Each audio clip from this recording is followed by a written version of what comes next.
Here's the thing. I'm living in a novel. That's not even the weird part. The weird part is I'm sick to death of the system. In my last life, I was a seasoned reader of online fiction, which meant I'd spent the better part of my adult life being mentally tortured by the mechanical ding of 1,000 different story prompts. Ding. Congratulations, host. You have bonded with the billionaire patron system. Ding. The ultimate comeback system is at your service. It got so bad that the word ding gave me a kind of motion sickness.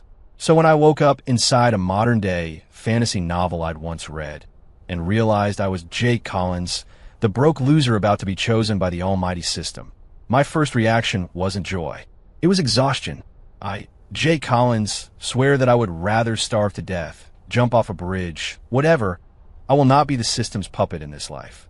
My current digs were a shoebox apartment in a crumbling brick tenement, a room so small I could touch both walls just by stretching. It cost me $500 a month. That afternoon, I was lying on my lumpy mattress, debating whether to spring for the $1 a cup instant ramen downstairs or splurge on the $8 greasy burger combo. Knock, knock, knock. The sound echoed in the tiny space. I shuffled to the door in my worn-out flip-flops and opened it. A woman stood in the hallway. She wore a perfectly tailored black pantsuit and no jewelry, yet she radiated an unspoken pressure that made the air in the hallway feel 10 degrees cooler. Her face was a blank, impassive mask, and her eyes swept over my pathetic excuse for a room as if she were reading a financial statement. Alarm bells went off in my head. That vibe, that presence. This wasn't the landlord or a city social worker. She spoke, her voice as cold and sharp as her appearance. Jake Collins, that's me. I am your system. My brain short-circuited. I slowly started closing the door. Sorry, wrong apartment. A hand in a black leather glove pressed against the wood. The force wasn't overwhelming, but it was firm. I am not mistaken. I am a Vanguard Initiative Core, designation Alpha 001. You may refer to me as the guide. The woman continued, her expression unchanging. Host's current living conditions have been assessed as suboptimal. A starter package is now being dispersed. Please confirm receipt. She held out a sleek black card. I glanced down. It was minimalist, marked only with a gold emblem I didn't recognize. I was silent for 3 seconds. Have scammers gotten this intense? They were getting into cosplay now? A Vanguard Initiative? Alpha 001? Why not just say you're a Terminator sent from the future? I pushed the card back toward her, my tone sincere. Look, lady, I'm not sick. I don't need a cure. If you're short on cash, I've got $5 here. Go get yourself a sandwich. Don't starve. The woman's eyebrow twitched, a barely perceptible movement. It was the first hint of an expression I'd seen on her. She clearly hadn't expected this response. She retracted her hand, her voice as steady as ever.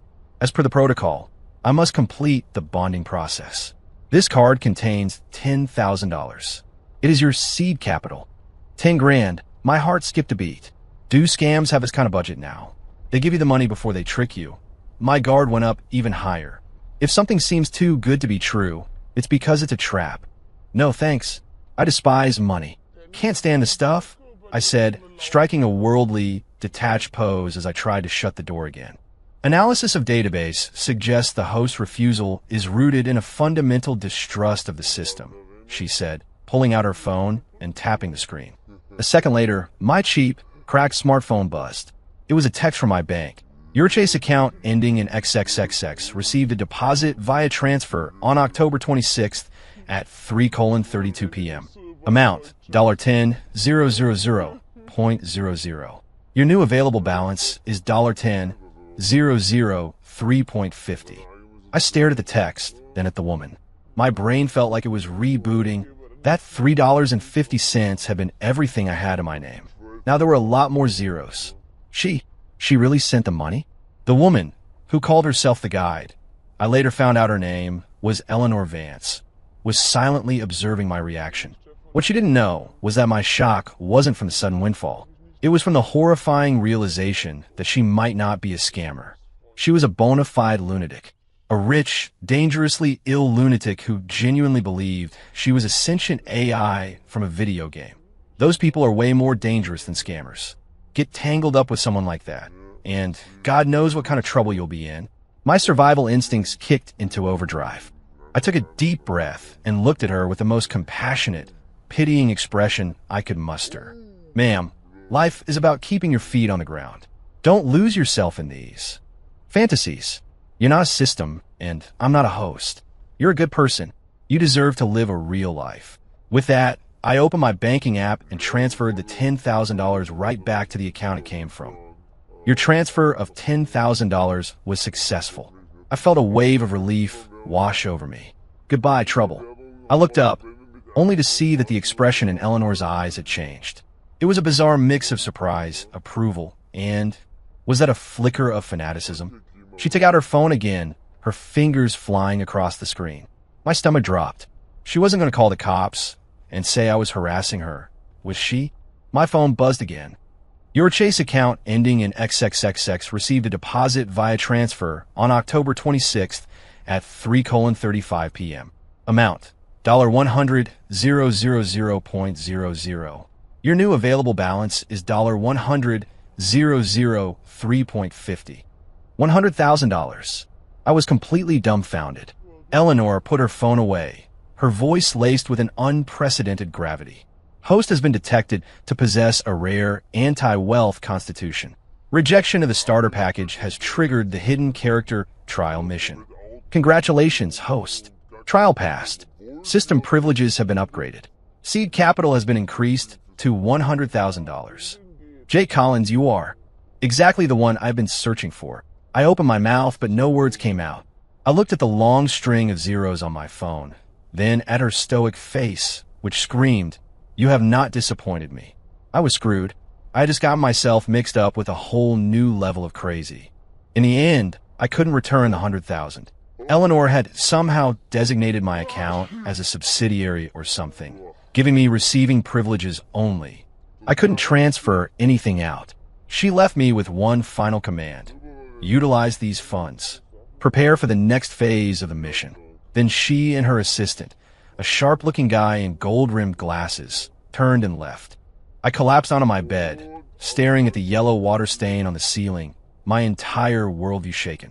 Me, a staunch anti-system crusader, had just been force-fed $100,000 by a woman who thought she was an AI. What kind of messed up reality was this? I ran my hands through my hair in frustration. I couldn't just sit back and take this. I had to find a way to make her see how absurd this all was, to make her voluntarily give up on me as her host. But how? With money in hand, the first order of business was to get out of that dump. I spent a day finding a new place, a furnished 2-bedroom apartment in a high-end building downtown. The moment I sank into the plush, queen-sized bed, the anxiety from the $100,000 seemed to melt away just a little. Whatever. The money was mine now. Might as well spend it. If she ever came to her senses and wanted it back, I'd just get a job and pay her back slowly. Embracing this new what-the-hell attitude, I began my life as a professional slacker. I slept in until noon, ordered the most expensive food delivery, and played video games with the central air blasting. I figured if I acted lazy enough, wasteful enough, she'd realize I wasn't some chosen one. I was just a regular guy with zero ambition. I was, of course, far too naive. A week later, my doorbell rang. I peeked through the peephole. It was Eleanor and her assistant again. I braced myself and opened the door. "So what's the new directive from HQ, system?" I asked, not bothering to hide my annoyance. Eleanor's gaze swept over my tastefully decorated living room and the expensive loungewear I had on, her expression still unreadable. According to back-end data monitoring, the host has spent $32,000 in 1 week, primarily on improving living conditions and quality of life. The assistant behind her, Arthur, pushed his glasses up his nose. "Ms. Vance, my analysis suggests Mr. Collins' actions are not driven by a desire for luxury. He is building his foundation." I blinked. "Excuse me? Building my what now? I just wanted a comfortable place to live." Arthur continued his performance. "A stable environment is necessary to cultivate a grand vision. Mr. Collins understands this principle deeply. He is securing his base of operations before making any major moves. It's a sign of profound wisdom." Eleanor nodded in agreement. She looked at me with an expression that said, "I knew you were this brilliant. Host, your first phase mission hiding in plain sight, has been completed with exceptional results. When did I ever accept that mission? You accepted it by default when you accepted the $100,000, she stated, giving me no room to argue. Now, I am issuing the second phase mission. Show your brilliance. And what does that mean? Within 1 month, you must make a name for yourself in a chosen field. My head was spinning. Lady, I'm just a normal guy. I don't have any special skills. It is a mission. Eleanor's tone was final. Complete it, and you will be handsomely rewarded. And if I don't, I challenged. There is no punishment, she said coolly, but you will lose my investment. With that, she turned to leave. I panicked.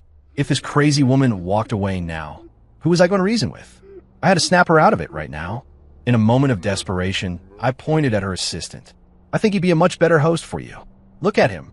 The glasses, the suit. He's obviously smarter and has more potential than me. The assistant, Arthur, froze.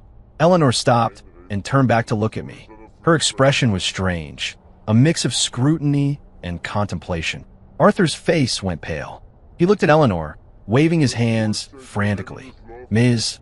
Vance, I had no such intention. I am completely loyal to the company, I swear. I smirked internally. Yes, that's it. Make her doubt the people around her. Make her realize this little system game of hers is no fun at all. Eleanor was silent for a moment. Then she spoke. You're testing him? Huh, I said. You're testing his loyalty, Eleanor said, her voice filled with the certainty of a sudden revelation. A competent guide cannot have disloyal members in her retinue. You're using this method to help me vet my team. She turned to the assistant, who looked like he was about to burst into tears, and her voice dropped 3 degrees. Arthur, your reaction has been very disappointing. Arthur's knees buckled. Ms. Vance, do not let it happen again, she said, not looking at him. She turned her gaze back to me, the approval in her eyes practically overflowing. Jake, you have once again demonstrated your incredible foresight. You're not only planning your own future, but optimizing my team as well. She pulled out her phone and started tapping. Buzz. My phone vibrated. Your Chase account, ending in XXXX. Received a deposit via transfer. Amount, $200,000.00. $200,000. Eleanor pocketed her phone, a minuscule, almost imperceptible smile gracing her lips. This is an additional reward for optimizing the team. As for the Show Your Brilliance mission, I have every confidence you will handle it. I look forward to your performance. She then strode away, leaving a shell-shocked Arthur to scramble after her. I stood alone in my doorway, clutching my buzzing phone, feeling the world spin around me. I was just trying to get fired as her host. How did that turn into me helping her with corporate restructuring? What is wrong with this world? I decided to go on the offensive. Since letting her discover my mediocrity on her own wasn't working, I would have to create a situation where she couldn't possibly misinterpret my failure. Show your brilliance, huh? Fine. I'll show you the biggest, most brilliant failure you've ever seen. I spent 2 days and the better part of $300,000 on a single project. I registered a company. I called it the Wing It Corporation. Its business scope, everything legal. Then, using the company's funds, I bought out the ad space on the top floor of a skyscraper in the heart of the downtown business district for 1 month. The ad was simple. 1 line of massive text. The Wing It Corporation. Seeking partners in financial ruin. Below was my personal cell number. The ad went up, and the city went nuts. Everyone assumed it was some rich kid's prank. My phone blew up with calls. People laughing at me. People who were curious. People who claimed they were experts at losing money. I ignored them all. I was waiting for 1 call, and 1 call only. Eleanor's. I pictured the look on her face when she saw it. That icy expression would finally crack. She would see that I was just wasting her investment, that I was a complete joke, that she would get angry, disappointed, and finally, she would cut me off and take back her money. Perfect. On the 3rd day, the call finally came. I cleared my throat, ready to face her wrath. But the line was silent. After a long pause, Eleanor finally spoke, her voice laced with a complex emotion I couldn't decipher. Why did you do this? Why did I do what? I feigned ignorance. I'm showing my brilliance. Look, the whole city is talking about the Wing It Corporation. You can't say I haven't made a name for myself, right? Your goal isn't fame, she said with utter conviction. Then what is it? You're filtering. My stomach dropped. Here we go again. The mental gymnastics were starting. You're using the most unorthodox, most ostentatious method possible to filter for the truly exceptional. Eleanor's voice was trembling slightly. Was that excitement? When everyone else sees you as a joke, the one person who sees through your charade and dares to contact you will be the partner you're truly looking for. You're not hiring an employee. You're searching for a future co-founder. I was speechless. Lady, your imagination is out of control. I was literally just trying to screw this up. Whatever you say, I mumbled, giving up. Have you found him? She asked. Found who? The partner. Nope, just a bunch of weirdos. I said honestly. The line went silent again. Just when I thought she was finally going to give up on me, she said, I understand, and hung up. I stared at my phone, completely bewildered. What do you understand? Half an hour later, my phone rang. An unknown number. I answered. Hello. Hello, Mr. Collins. I saw your advertisement. A calm, articulate male voice said. I'm very interested in your plan for financial ruin. My spirits lifted. Finally, a seemingly normal applicant, even if he was applying to lose money. Oh, tell me more. I believe the fastest way for a company to lose money is to invest in a sector that looks incredibly promising on the surface, but is actually filled with fatal traps. For example, the current hype around the metaverse. He spoke with authority, analyzing technological bottlenecks and market risks. I listened with growing excitement. This guy was a genius. If I made him CEO, the company would be bankrupt in 3 months tops. Excellent. You're hired. Report to my office tomorrow morning. I said enthusiastically. Mr. Collins, I have one small request. Name it. I'll need $5 million in startup capital to acquire a VR technology firm that holds a key patent but is on the verge of financial collapse. I hesitated. $5 million was a lot, but then I thought about it. The goal was to lose money. Investing in a project that sounded this doomed was perfect. No problem. The money will be in your account by tomorrow. I hung up, feeling ecstatic. The plan was working. The next day, the man, Leo Evans, arrived on time at the empty office of the Wing Corporation. I was the only one there. Without wasting a moment, I transferred the remaining $200,000 to him and promised the rest would be on its way soon. Leo looked at the transfer notification on his phone, his eyes filled with emotion. He gave me a deep bow. Mr. Collins, you have my word. I will not let you down. I clapped him on the shoulder. Go get him. I believe in you. And I believe you'll run this company into the ground. After sending Leo off, I immediately called Eleanor. Hey, Ms. System, I found my partner. I've also invested in a project and need some more capital. How much? Let's start with $5 million, I said, shooting for the moon. Done. Her reply was instantaneous, without a hint of hesitation. That made me a little uneasy. Shouldn't she be questioning my investment strategy? She was just handing over the money that easily? Eleanor had no idea that at that very moment, she was standing in her office, looking out the floor-to-ceiling window at the city below. Her assistant, Arthur, stood behind her, holding a file. Ms. Vance, we've looked into it. This Leo Evans is one of the top VR experts in the country. He started his own company 3 years ago, but it ran into trouble because he was too idealistic. The patent he holds for a fully immersive neural interface is considered by industry experts to be at least a decade ahead of its time. No one dared to invest. Our people had already approached him before he contacted Mr. Collins. Eleanor nodded, the corner of her mouth twitching into a barely perceptible smile. Jake, he saw right through my intentions. Arthur looked at her with pure admiration. It's incredible, Ms. Vance, you only gave him a subtle hint, and Mr. Collins immediately understood that you wanted to use him as a proxy to invest in cutting-edge projects we couldn't be seen backing directly. This Leo Evans is the perfect example. He's not just helping me, Eleanor said. He's playing a much bigger game. He's using the most unconventional methods to gather the world's most brilliant misfits. Leo is just the first. She turned around, her eyes shining with an unprecedented light. Call the finance department. Inject $100 million into Mr. Collins' company.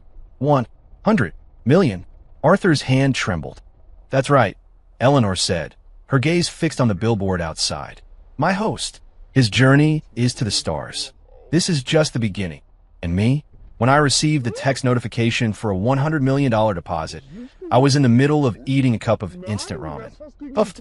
I sprayed a mouthful of broth all over the opposite wall. I stared at the string of zeros on my phone screen, my hand starting to shake. This wasn't how the script was supposed to go. I was trying to self-destruct. How did I end up with a 9-figure valuation? I decided to come clean. This time, for real. I couldn't let this woman and her insane delusions drag me any further.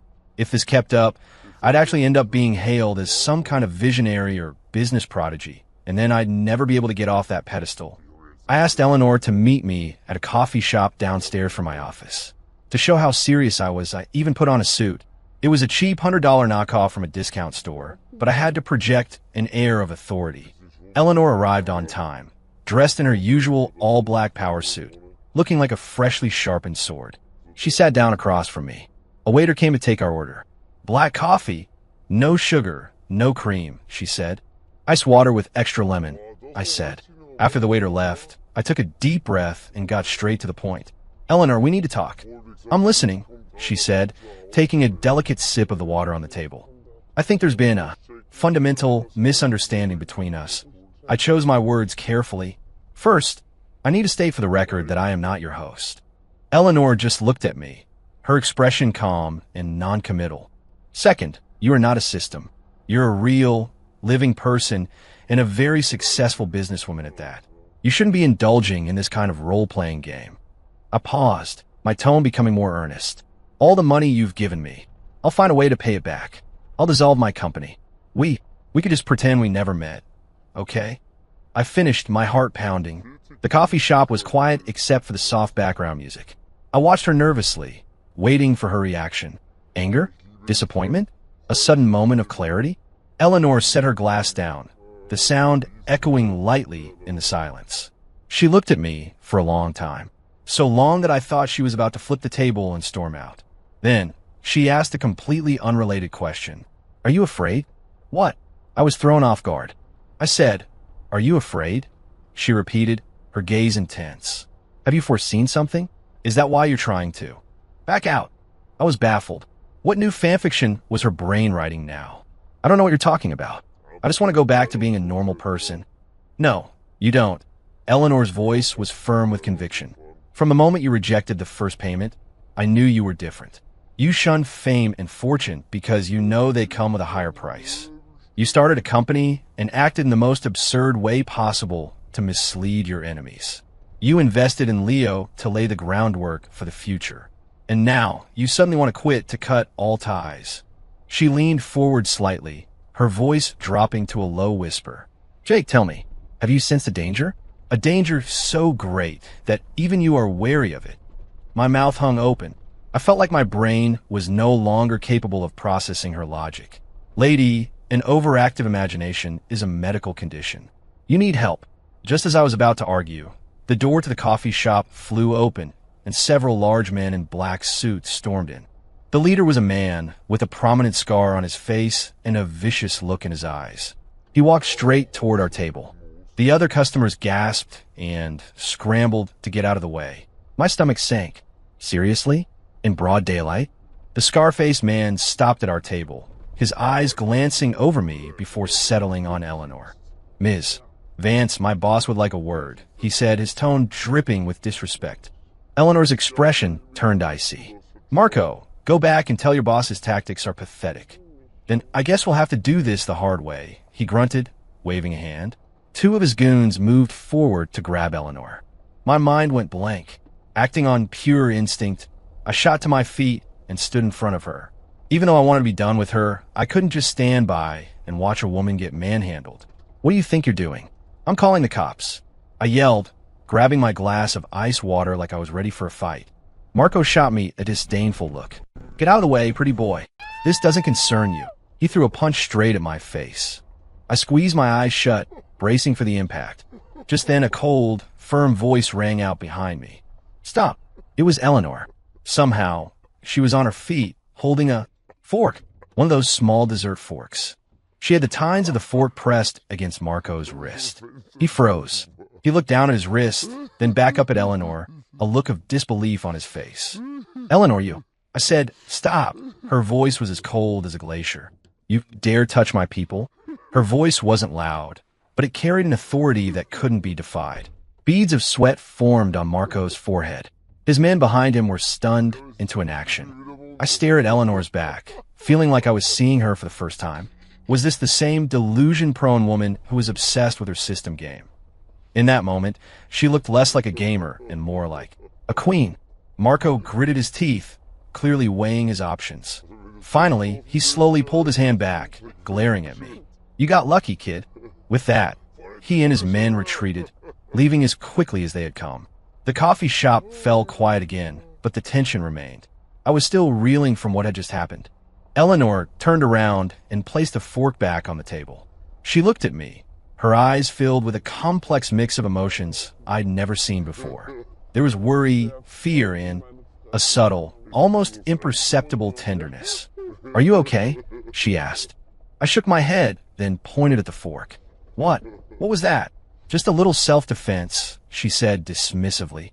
I looked at her slender wrists, finding it impossible to connect her with a warrior who had just faced down a group of thugs. Now, do you still think this is just a game? She asked, looking me straight in the eye. I was silent. That scene had forced me to realize that Eleanor's world was far more complicated and dangerous than I had imagined. She wasn't playing a game. She was fighting something in her own strange way, and I, without realizing it, had been dragged right into the center of the storm. I opened my mouth, but my throat was dry. Jake, Eleanor interrupted. I know you have a lot of questions. For now, all I can tell you is this. I need you. Not as a host, but as a partner. She held out her hand to me. You asked me before if I had found my partner. Now I have. Her hand was there, right in front of me, steady and pale. I looked into her eyes. The coldness and distance were gone, replaced by sincerity and hope. My heart, completely against my will, skipped a beat. Slowly, I reached out and took her hand. It was warm, not the temperature of a system, the temperature of a person. The moment our hands clasped, I felt like I had just signed a contract with the devil. I gave up the struggle. I gave up on my so-called normal life. Maybe from the moment I woke up in this world, normal was never an option. On the way back, Eleanor's assistant, Arthur, drove while we sat in the back. The silence in the car was heavy. Who were those guys? I asked, breaking the quiet. A business rival. A sore loser who resorts to dirty tricks. Eleanor said, her tone flat, as if she were discussing the weather.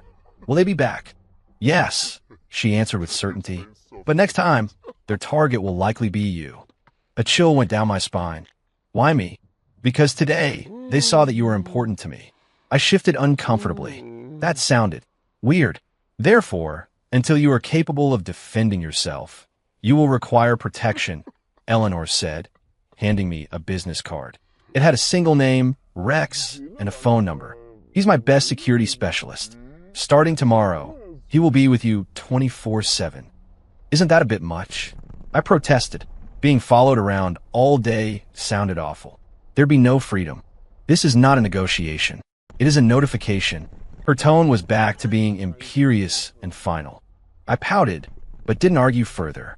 The car pulled up in front of my apartment building. I got out and Eleanor followed. What are you doing? I asked, seeing you to your door. You don't have to. It's just a few steps. It's not safe, she insisted. I couldn't win, so I let her walk with me. At my door, I fumbled for my keys. Eleanor stood behind me, just watching. So, I turned around. Thanks. For today. I was talking about the coffee shop. If it wasn't for her, I probably would have gotten my face rearranged. It's not necessary. Her expression softened slightly. Partners protect each other. Well, I'm going in. Okay. I opened the door, stepped inside, and closed it behind me. Outside, Eleanor didn't leave right away. She stood there for a moment, then took out her phone and opened the app she had named the Guide's Core Interface. The interface was clean, with only a few modules.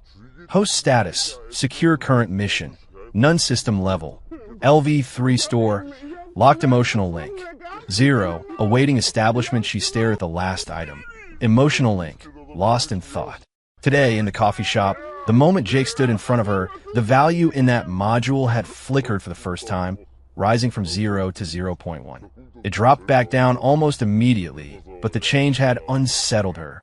This app was something she had developed herself a year ago after a high fever, piecing it together from fragmented memories of a dream. She was convinced it was her destiny, her mission to find the chosen one and guide him to greatness. And she had found Jake. Everything Jake did perfectly matched her vision of a transcendent, unconventional host. But today she had wavered. When Marco's fist flew toward Jake, what she felt wasn't an alert that a system asset was under threat. It was a visceral, gut-wrenching anger and fear. She didn't want him to get hurt. That was not an emotion a system was supposed to have. Behind her, Arthur saw her complicated expression and began his usual overanalysis. Ms. Vance, are you worried about Mr. Collins? Eleanor snapped back to reality, pocketing her phone and resuming her icy demeanor. I'm merely assessing risk. I understand. Arthur's face lit up with comprehension. You're concerned that your personal feelings toward Mr. Collins might compromise your judgment as the guide. That is indeed a significant risk. Eleanor shot him a look, said nothing, and walked toward the elevator. Arthur followed, chattering away. But rest assured, Ms. Vance, Mr. Collins is no ordinary man. His display of weakness today was a calculated move to force your hand. He wanted to see your capabilities. It was a brilliant display of feigning weakness to gain the upper hand. Genius, I tell you, pure genius. The elevator doors closed, cutting off Arthur's voice. Eleanor leaned against the cold metal wall, pressing her fingers to her temples. For the first time, she began to doubt her own judgment. Jay Collins, what kind of person are you, really? The next morning, my doorbell rang at the crack of dawn. I stumbled to the door, my hair a mess, my eyes half closed. Standing, there was a mountain of a man, at least 6'4", wearing a tight black t-shirt that showed off every rippling muscle. He radiated a palpable "don't mess with me" aura. Mr. Collins, I'm Rex, he rumbled, his voice as imposing as his physique. I was suddenly wide awake. This was the bodyguard Eleanor sent? He was so conspicuous. I feel less safe walking around with him than I would by myself. Hi, I said, letting him in. He stood in my living room like a brick wall, making the spacious room feel cramped. Ms. Vance has instructed me to handle your round-the-clock security, effective immediately. What does round-the-clock mean? When you eat, I watch. When you sleep, I stand guard outside your door. I stared at him. What about when I go to the bathroom? Are you going to follow me in there, too? A muscle in Rex's stoic face twitched. In principle, I need to maintain a visual line of sight within a 5-meter radius. My vision went dark. How is this any different from being in prison? No way. Absolutely not. That's a massive invasion of my privacy. I protested vehemently. Those are Ms. Vance's orders, Rex replied, his voice unyielding as stone. Who's the boss here, me or her? Does she sign your paychecks, or do I? I snapped. Ms. Vance does. I deflated. Right. Fine. Time for a softer approach. Rex, my man, look. We're both guys, right? Some things. You know, how about this?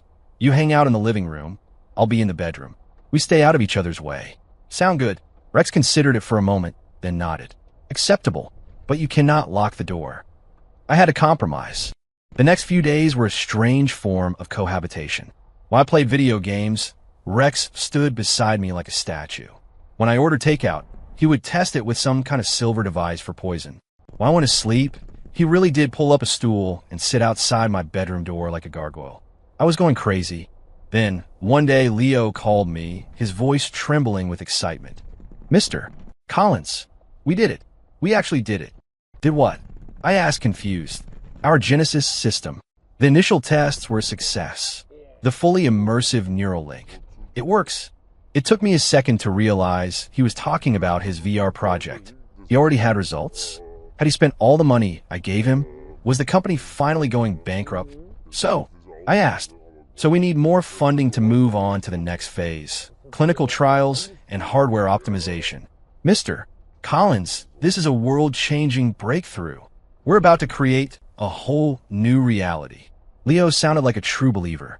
My head was pounding. Create a new reality? I just wanted to shut this one down. How much money? At least 50 million. I gasped. Was he kidding me? I see. I'll see what I can do. I said evasively and hung up. Where was I going to get $50 million? All my money came from Eleanor. I couldn't ask her for more. If I did, this grand plan for financial ruin would turn into a Midas touch miracle. I had to find a way to make Leo's project fail. An idea sparked in my mind. I called Rex over. Rex, I have a mission for you. Sir, your orders? I need you to find someone for me. A hacker. The best you can find. A flicker of confusion crossed Rex's face, but he didn't ask questions. Understood. He was remarkably efficient. The next day, he brought back a skinny young man with black-framed glasses. He looked a bit scruffy, but his eyes were sharp. Mr. Collins, this is Ghost. He's the best in the business. I sized up the hacker. I need you to do something for me, I said, getting straight to the point. Hack into a company's server and delete their core source code. Ghost pushed up his glasses. Illegal activities cost extra. Money isn't an issue. I waved my hand. $1 million when the job is done. Ghost's eyes lit up. Which company? I gave him the information on Leo's firm. Genesis? Ghost glanced at the file and scoffed. I've seen a dozen of these vaporware companies. Don't worry. In 3 days, I'll send them back to the Stone Age. I nodded, satisfied, cutting them off at the knees. This had to be the end of it. I could already picture Leo calling me in tears, telling me the project was a failure and the company was bankrupt. However, I had once again underestimated the magical absurdity of this world. 3 days later, Ghost showed up at my door, bruised and battered. And Mr. Collins, that company, it's haunted, he stammered. What happened? I've never seen a firewall that insane. I got a dozen of the best guys I know to launch a coordinated attack, and we got completely wiped out. Their counter-tracking system dug up everything on me. If Rex hadn't gotten there when he did, I'd be gone. I was stunned. Leo's little startup was that powerful? What I didn't know was that the moment Ghost launched his attack, Eleanor's app had blared with a piercing alarm. Warning. Unidentified data stream attacking core asset Genesis. Threat level S. Initiating highest level defense protocol. Activating Aegis system. Eleanor's eyes went cold. Beside her, Arthur paled. Ms. Vance, they're targeting Leo's project.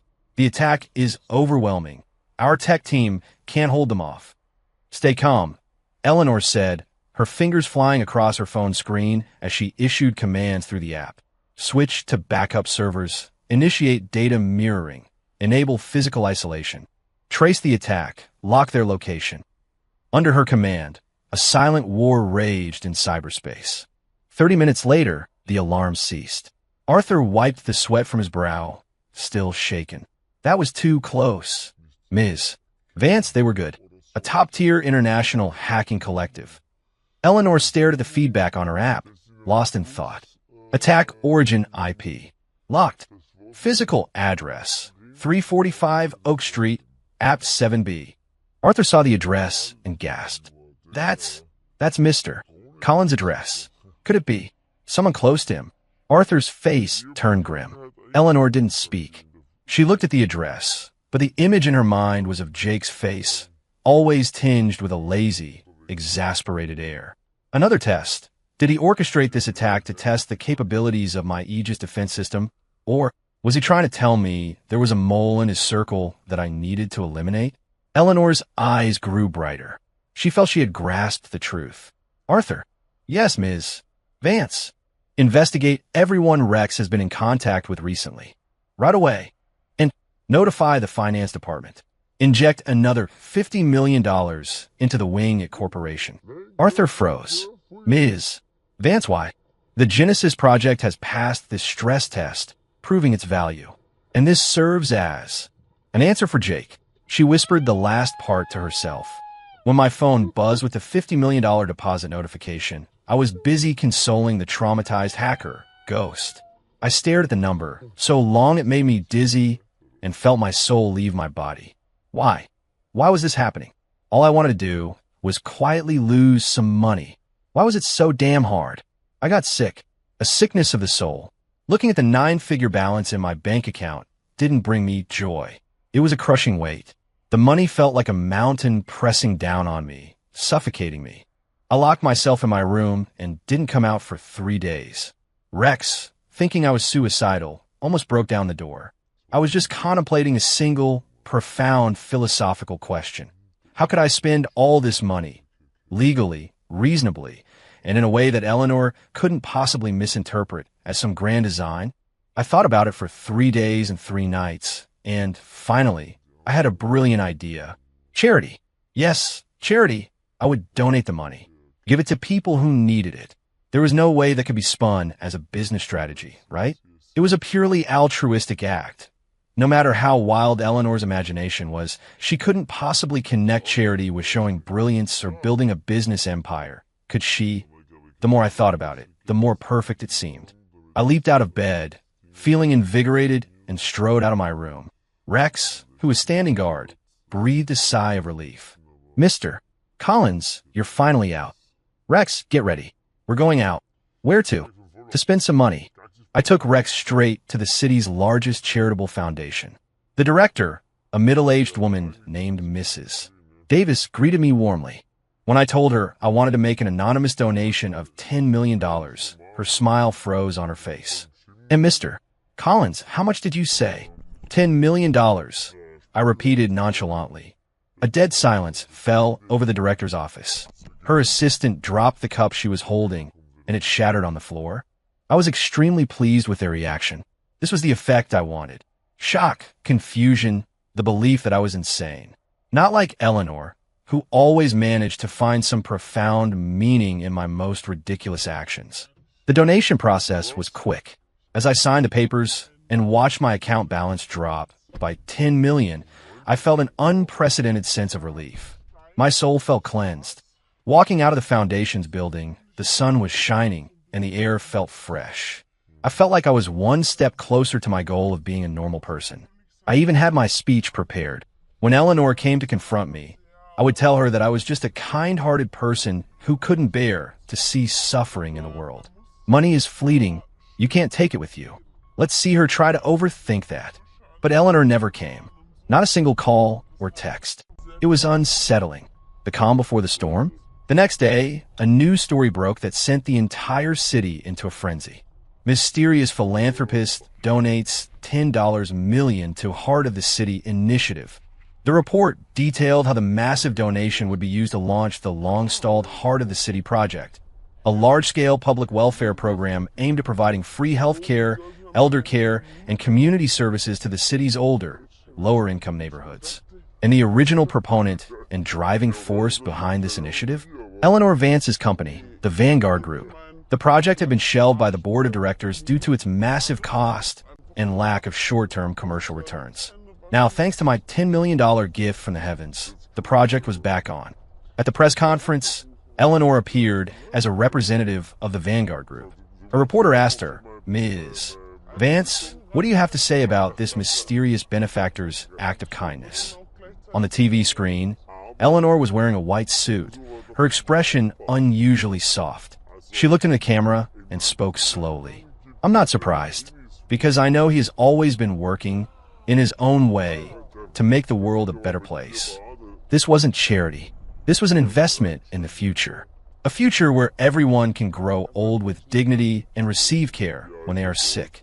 His vision is far beyond any of ours. Puffed. The soda I was drinking sprayed all over the screen.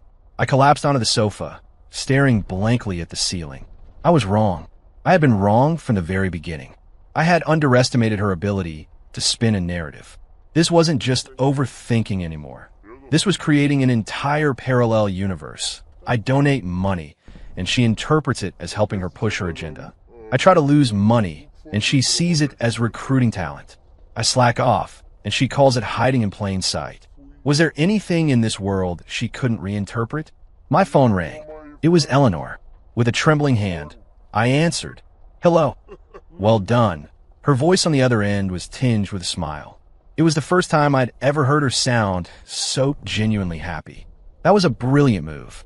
Not only did you revive the Heart of the City project, but you also neutralized the biggest opposition within my company.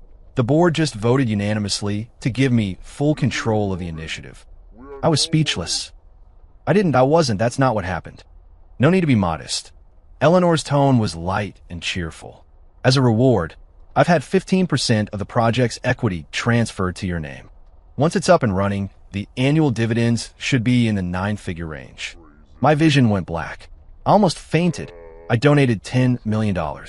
In return, she gave me a project stake that would pay out over $100 million a year. What was this? Charity with a cashback program. Eleanor, I finally roared into the phone. What do you want from me? I'm begging you, just leave me alone. The line went silent. After a long pause, Eleanor spoke again, her voice almost a sigh. Jake, I'm not trying to pressure you. I just want to stand by your side and watch the world you create, even if I'm just the most insignificant piece in your grand design. And then she hung up. I stood there, holding my phone, completely stunned. A piece of the puzzle? Lady, you're not a piece of the puzzle. You're the bane of my existence. I decided to run. I couldn't stay in this city anymore. If I did, Eleanor would somehow manage to make me the richest man in the world. My plan was meticulous. First, I had to ditch Rex, my shadow.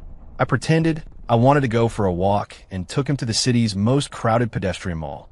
Then, using the chaos of the crowd, I ducked into a narrow alleyway, made a series of quick turns, and used every trick I'd ever learned from watching spy movies to lose him. Next, I went straight to the train station and bought a ticket to the most remote, forgotten town I could find on the map. A sleepy little place in rural Ohio. No seat. A 28-hour ride. Before I got on the train, I snapped my SIM card in half and threw it in the trash. Goodbye, Eleanor. Goodbye, nine-figure bank account and stock equity. All I wanted was my instant ramen and a crappy little room. The train was packed, the air thick with the smell of instant noodles and sweat. I squeezed into a corner, leaning against the cold metal wall, listening to the cacophony of sounds around me. For the first time in a long time, I felt a sense of peace. This was the messy, real world I knew. 28 hours later, I dragged my exhausted body off the train. The town was small and quiet. Perfect. I found a cheap motel that charged $30 a night. Then I went to the town's only internet cafe, ready to get back to my old gig, grinding in online games for a little cash. Just enough to get by. I thought my new life had finally begun. But on my second day, a friend from one of the games sent me a message. Dude, you're on TV. You're famous. My stomach dropped. What are you talking about? The Financial News Network. They did a whole special, finding the next titan of industry. You're the star of the first episode. My hand started to shake. I clicked the link he sent. A slickly produced documentary popped up. It opened with a deep, dramatic voiceover. He is the most mysterious business genius of our time. He appeared from nowhere, using the most unbelievable methods to reshape the entire commercial landscape. He scoffs at wealth, giving away millions to build a dream for the future. He is the founder of the Wing It Corporation. Jake Collins, a pixelated version of my driver's license photo, appeared on the screen. The show then began to recount my legendary achievements, from the founding of my ridiculous company, to recruiting the brilliant Leo Evans, to the $10 million donation that saved the heart of the city. Every single event was interpreted as a stroke of incomprehensible genius. Leo was on the show, tears in his eyes. Without Mr. Collins, there would be no Genesis. He is the mentor of my lifetime. Mrs. Davis from the foundation was there, her face full of awe. Mr.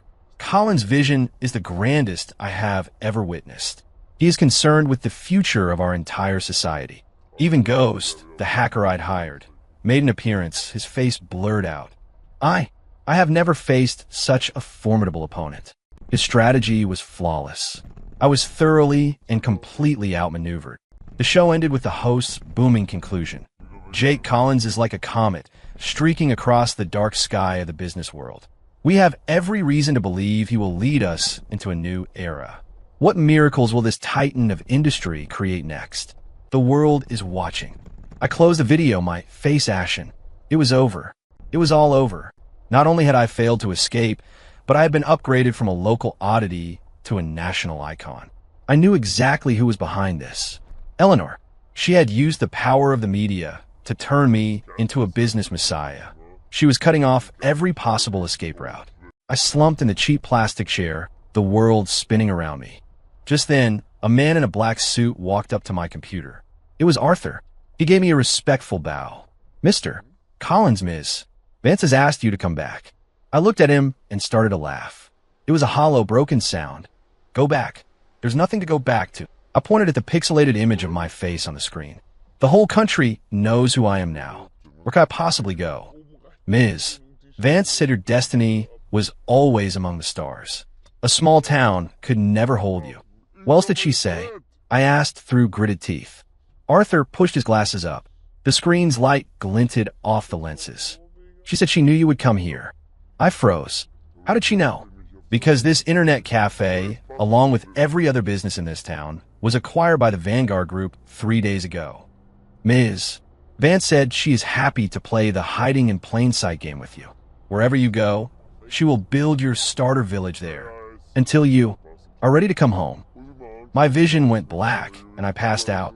I was escorted back on Eleanor's private jet. We sat across from each other, the silence stretching for the entire flight. I was tired. Just let the world end. I was done fighting.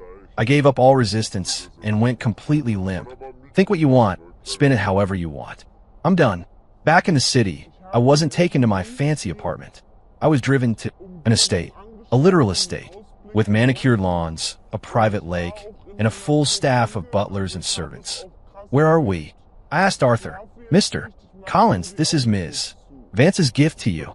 Your new home. I was numb. Where is she? Ms. Vance had to attend to an urgent matter at the office. I walked into a house that was more like a castle. An old butler in a tuxedo greeted me at the door. Mr. Collins, lunch has been prepared for you. I looked at the impossibly long dining table, laden with exquisite dishes, and felt zero appetite. Just give me a cup of instant ramen, I said. The butler froze. With a hot dog and a hard-boiled egg, I added. In the end, I didn't get my ramen. The butler, citing health concerns, politely but firmly refused my request. I felt like a bird trapped in a golden cage. That evening, Eleanor came back. She had changed out of her suit jacket and was wearing a simple white silk blouse, her hair loosely pinned up.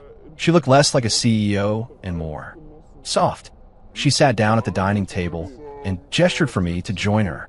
We need to talk, she said. Let's, I said, my face a mask of indifference. What am I this time? The savior of humanity? The emperor of the galaxy? She ignored my sarcasm. Her gaze was serious. Jake, do you really think everything I've done is to pressure you? What else would you call it? You turned me into a celebrity, made a public spectacle of me, and now you've got me under house arrest. If that's not pressure, is it your idea of a loving embrace? House arrest. Eleanor frowned. I was trying to protect you. Well, you succeeded, I sneered. I'm as safe as a national treasure. I can't even go to the bathroom without an 8-man security detail. Eleanor fell silent. She seemed genuinely surprised that I saw her protection this way. Was I wrong? She asked quietly. She sounded like a child who had made a mistake, a hint of vulnerability in her voice. I looked at her, and for a second, my resolve softened. But I hardened it again. I couldn't let her pull me off track. You're not wrong. I shook my head. You're just deeply, deeply unwell. I am not unwell, she retorted, a new urgency in her voice. My core interface. It tells me I'm doing the right thing. Then your core interface can go to hell. I finally exploded. Eleanor, look at me. I stood up, walked over to her, and leaned over the table, my hands planted on either side of her. Tell me, who are you? Are you a person with blood and flesh who can laugh and cry? Or are you just a cold program executing a set of commands? We were close. I could smell the faint, clean scent of her perfume. I could see her long eyelashes trembling. For the first time, her eyes showed a flicker of panic. I am the guide, she stammered. Oh yeah. I reached out and gently touched her cheek. Her skin was cool but soft. Her whole body went rigid. Does a program have body heat? I asked. Does a program get jealous when I talk to another woman for 5 minutes? Eleanor's face turned a shade of red I'd never seen before. It started at her cheeks and spread all the way to the tips of her ears. I did not. She shoved me away, jumping to her feet and avoiding my eyes. That charity gala last month. I was chatting with that actress, and the next day, her new project mysteriously lost all its funding. Why? I pressed, stepping closer. That was a business decision, right? And when I ran away to that small town, You bought the entire town. Was that also a business decision? I. She was at a loss for words. I looked at her, flustered and cornered, and suddenly found it amusing. So the iceberg could melt. I sighed, my voice softening. Eleanor, stop lying to yourself. You're not a system, and I'm not a host. You're just a lonely, stubborn, brilliant girl who doesn't know how to connect with people. Eleanor stared at me, her eyes slowly welling up. Tears gathered, but she fought stubbornly to keep them from falling. I'm not, she insisted, but her voice was thick with emotion. Seeing her like this, my last wall of defense crumbled. I stepped forward and gently pulled her into a hug. Her body was stiff, but she didn't push me away. Okay, I'll stop teasing you, I said softly, rubbing her back. I don't care if you're a system or a person. I'm in. It's not like I can escape you anyway, right? In my arms, her body slowly relaxed. She buried her face in my chest, her shoulders shaking slightly. After a long moment, I heard a muffled, nasal hum. It was as quiet as a whisper. I smiled. It seemed the iceberg had finally started to thaw. My relationship with Eleanor entered a strange new phase. We weren't exactly a couple. The hug was the most intimate we'd been, but I wasn't her kept man either. She gave me an incredible amount of freedom. The security at the estate was gone, leaving just the old butler and a few housekeepers. The restrictions on my bank account were lifted. I could do whatever I wanted with the fortune she'd given me. She seemed to be genuinely trying to change. She stopped using words like system and host, though she still reflexively opened her app to check my status. She stopped giving me missions and instead would occasionally ask, in a roundabout way, what my plans were for the future. What plans could I have? My only plan was to do absolutely nothing. But now, with Eleanor in the picture, that plan seemed like it needed an update. One day, I was fishing by the lake when she walked over. She had swapped her black suit for a white sundress, her long hair flowing over her shoulders. In the sunlight, she was almost ethereal. What are you thinking about? She asked, sitting down beside me. About when the fish are going to bite. And if they never bite, will you just wait forever? I glanced at her, knowing this was another one of her allegories. No, I said, shaking my head. I'd move to a different spot, or just go to the market and buy one. Eleanor's eyes lit up. So, you're not the type to stubbornly wait for something that isn't coming. Depends, I said, putting my fishing rod down. Some things are worth waiting for. Some aren't. What about me? She asked suddenly, her voice barely a whisper. Am I worth waiting for? I froze. This was not the Eleanor I knew. She was being far too direct. I looked at her face, so close to mine. Her cool, clear eyes were perfect mirrors, reflecting my own stunned expression. My heart started to beat a little too fast. Ahem. I cleared my throat, desperate to change the subject. You're not busy today? No work at the office? One must always make time for the important people in one's life, she said, her words dropping like pebbles into the still water of my heart. I couldn't handle this. When this woman wasn't in system mode, her power level was off the charts. I'm gonna go check on dinner, I said, practically fleeing. As she watched my hasty retreat, a small, triumphant smile played on Eleanor's lips. She took out her phone and opened her app. Emotional link, 60, rising steadily new function unlocked. Emotional strategy module, beginner. Module suggestion. Proactive engagement can effectively increase link index. She read the suggestion and nodded, satisfied.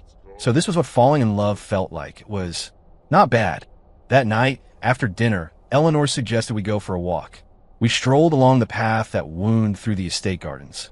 The summer night air was cool and sweet. Jake, she said, breaking the silence. Yeah.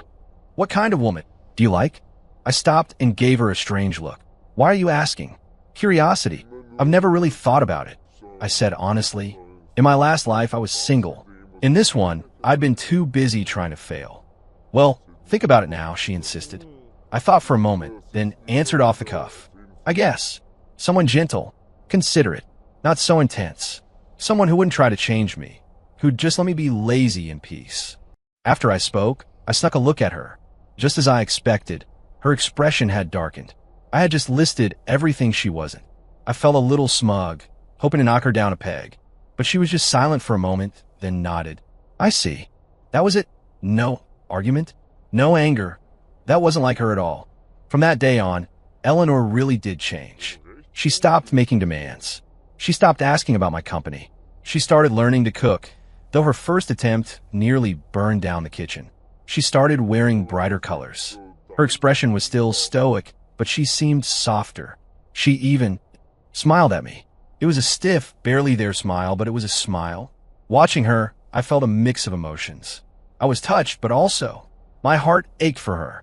She was a queen, a titan of industry, and here she was trying to contort herself into someone else for my sake. Was I really worth all that? One day, Leo burst in with explosive news. Mr. Collins, the military, they're interested in the Genesis system. His face was flushed with excitement. They want to partner with us to develop a military-grade version for their next-gen soldier systems and drone swarm command and control. My blood ran cold. How had things escalated this far? I just wanted to lose some money, and now I was tangled up with the Department of Defense. This is the best news we could have hoped for, Mr. Collins. Leo was still beaming. This is validation from the highest level. Our technology is going to change the world. I didn't feel happy at all.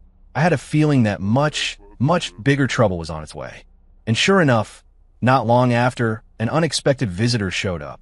It was Marco, the scar-faced thug from the coffee shop. But this time, he wasn't looking for a fight. He came alone, and his attitude was so respectful it was almost groveling. Mr.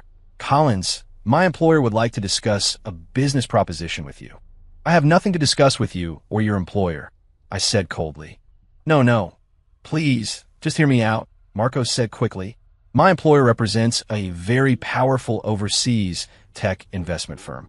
He's extremely interested in your Genesis system and is willing to offer $10 billion for a 50% stake in your company. $10 billion. I have to admit, I was tempted. If I sold the shares, I could cash out and walk away with an obscene amount of money. I'd be free of Genesis, this project that had become an albatross around my neck. I could take the money, disappear to some remote island, and live out my dream of being a professional beach bum. But an image of Eleanor's face, of her trying so hard to smile for me, flashed in my mind. What would happen to her if I did that?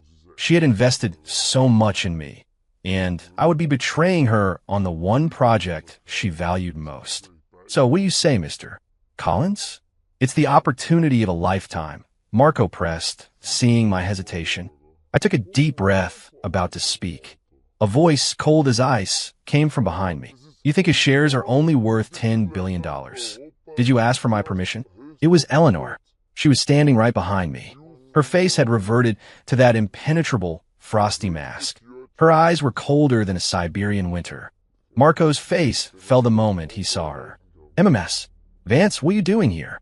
This is my home. Why shouldn't I be here? Eleanor walked slowly to my side, her gaze like a razor on Marco's face. Take your money and get out. Ms. Vance, my employer is very serious about this partnership. I said get out. Her voice was quiet, but it held an absolute, unshakable authority. Sweat beaded on Marco's forehead. He looked from me to Eleanor, then gritted his teeth and made a hasty, undignified exit. The living room was silent again. The air was thick with a terrifying tension. When did you get back? I asked just to say something. She didn't answer. She just stared at me, her eyes filled with a raw disappointment and pain I had never seen before. You hesitated. Her voice was trembling. For money, you were actually going to sell me out? Sell out Leo? Sell out everyone's hard work to God knows who?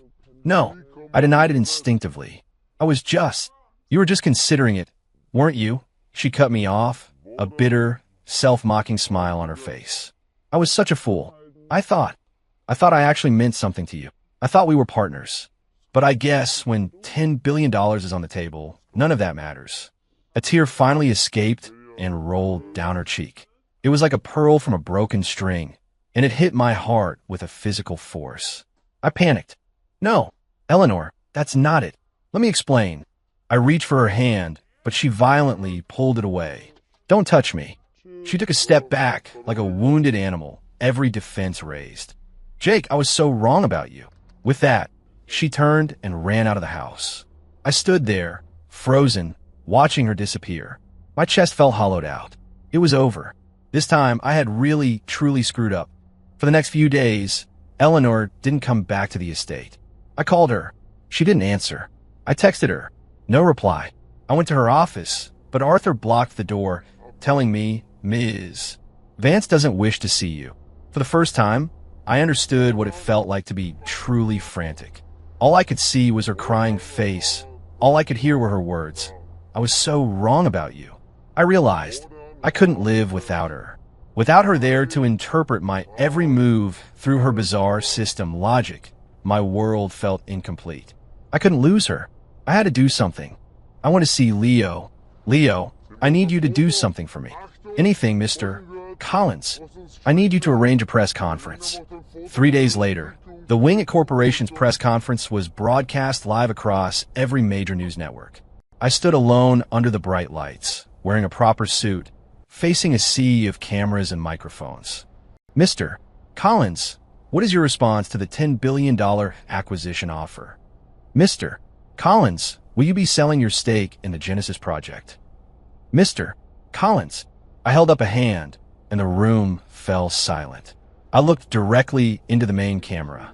I knew she had to be watching. I took a deep breath. First, I need to clear something up. My name is Jay Collins, and I am not a business genius.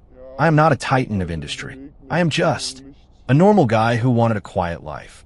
I started my company with the intention of losing money. I invested in projects hoping they would fail. Everything I did was an attempt to run away from something I didn't want to face. A wave of confused murmurs washed over the room. The reporters looked at each other, certain they had misheard me. I ignored them and continued. But along the way, I met people, and things happened. They made me realize that some responsibilities can't be escaped. Genesis is the culmination of countless people's hard work. It belongs to this country, to this era. It is not my personal property to be sold. It is not for sale at any price. And effective today, I will be transferring my entire personal 51% stake in the Wing It Corporation free of charge to one person. I paused, looked straight into the camera, and said her name. Her name is Eleanor Vance. Without her, there would be no me, and there would be no Genesis. She is the true architect of all of this. Finally, I have one more thing I want to say to her. I managed a weak, pathetic smile. "Eleanor, I've screwed up everything I've ever touched. The only thing I ever did right was meeting you. So now, the company is yours, the money is yours. I've got nothing left. So, will you take me too?" The press conference was dead silent. Every reporter was looking at me like I had lost my mind. I dropped the microphone, turned my back on the flashing cameras, and walked off the stage. I didn't know where to go. I had given everything back to her. I was broke again, with nothing to my name. Maybe I should go back to that $500 a month room. That was where I really belonged. I wandered the streets like a ghost. A black Bentley pulled up silently beside me. The window rolled down, revealing Arthur's perpetually stoic face. "Mr. Collins, get in. Where are we going?" "Home." The car sped through the city, eventually stopping in front of the estate. I hesitated. Was this still my home? I got out of the car. The massive gates swung open. Eleanor was standing there. She was back in her black suit, her hair pulled back, once again the untouchable Ice Queen. We stood there, separated by the long driveway, looking at each other. "I saw the press conference," she said first, her voice unreadable. "Yeah, you said you're giving the company to me?" "Yes." "Leaving yourself with nothing?" "Yes." "And you want me to take you?" My face grew hot, but I forced myself to nod. She walked toward me, step by step. The click of her heels on the pavement was the only sound, each one landing like a hammer blow on my heart. She stopped right in front of me. "Jake, do you think this is enough for me to forgive you?" My heart sank. "Do you think a few nice words and a grand, self-pitying gesture can erase the fact that you wavered? You're unbelievably naive." Her voice was as cold as stone. I gave a bitter laugh. "I know. I wasn't expecting you to forgive me. I just wanted to set the record straight. I'll go now." I turned, ready to leave this place for good. A hand shot out and grabbed my wrist. Hard. I looked back and met her red-rimmed eyes. "You said you could leave." Her voice was laced with a familiar, overbearing tyranny. "You." "I accept the company," she interrupted. "As for you." She paused, a sly, cunning smile playing on her lips. Since you now have no assets and no income, according to labor laws, as your new employer, I am obligated to provide you with room and board.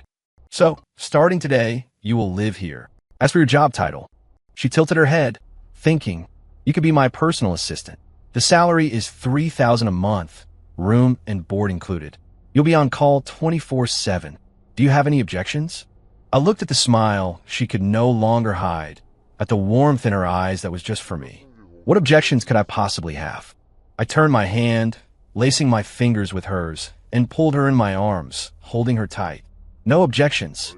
Boss. She laughed softly in my arms. It was the sound of ice melting in the spring. Epilogue. Late that night, in Eleanor's bedroom, after her shower, she sat on her bed and habitually opened the Guides Core Interface app. Emotional link. 100 max congratulations. Guide Alpha 001 and host Jake Collins have achieved a perfect link. Final system mission. Complete. Unlocking. Final reward. A progress bar appeared on the screen. Eleanor was curious. She had always assumed the app was just something she had created, that the missions and rewards were all self-imposed. What was the final reward? Even she didn't know. The progress bar filled. A video window popped up on the screen. In the video was a kind-faced, middle-aged man in a lab coat. He smiled at the camera. Ellie, if you're seeing this, it means you found someone who makes you feel safe enough to let your guard down. Your dad is so proud of you. Eleanor froze. The man in the video was her father, who had passed away years ago.